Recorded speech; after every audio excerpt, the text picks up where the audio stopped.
किसी भी competitive exam की तैयारी करने में सबसे ज़्यादा ज़रूरत होती है रिवीजन की। और ये हम शॉर्ट वीडियो सीरीज़ हम आप लोगों के लिए लेकर आए हैं और इसका मकसद हमारा यही है कि आप बहुत कम समय में कुछ महत्वपूर्ण चीज़ों को रिवाइज कर सकें।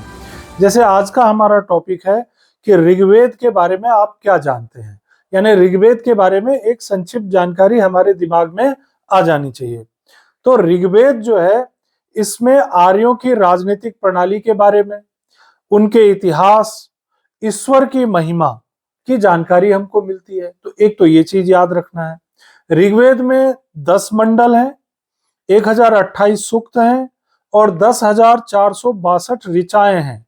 10 मंडल, 1028 सूक्त और 10,462 ऋचाएं। ठीक है।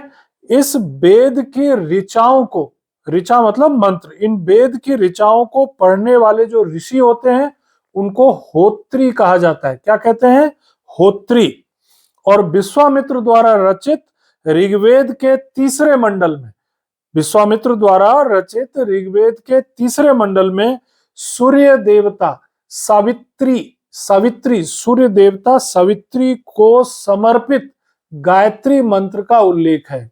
और इस गायत्री मंत्र का उद्देश्य यही था कि लोगों को आर्य बनाने के लिए गायत्री मंत्र का उपयोग किया जाता था। नौवें मंडल में देवता सोम का उल्लेख है। आपसे क्वेश्चन पूछेंगे कि नौवें मंडल में क्या है, तो नौवें मंडल में देवता सोम का उल्लेख है। और जो 8वां मंडल है वो हस्त लिखित ऋचाओं का है।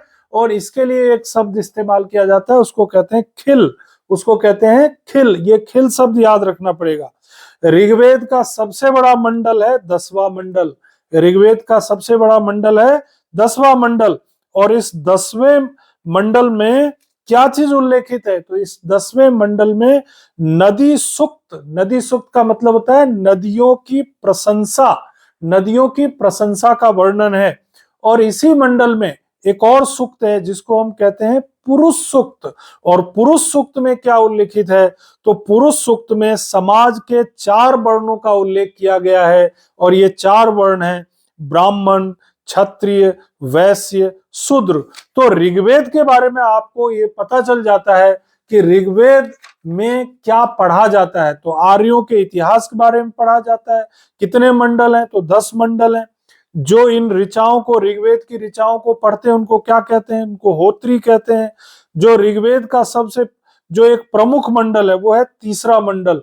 और उस तीसरे मंडल में ही गायत्री मंत्र का उल्लेख किया गया। और ये गायत्री मंत्र किसके लिए? सावित्री के लिए है। तो शॉर्ट में आपको ये पता चल जाता है। आगे भी हम इसी तरह से आपको शॉर्ट वीडियोस देते रहेंगे। धन्यवाद।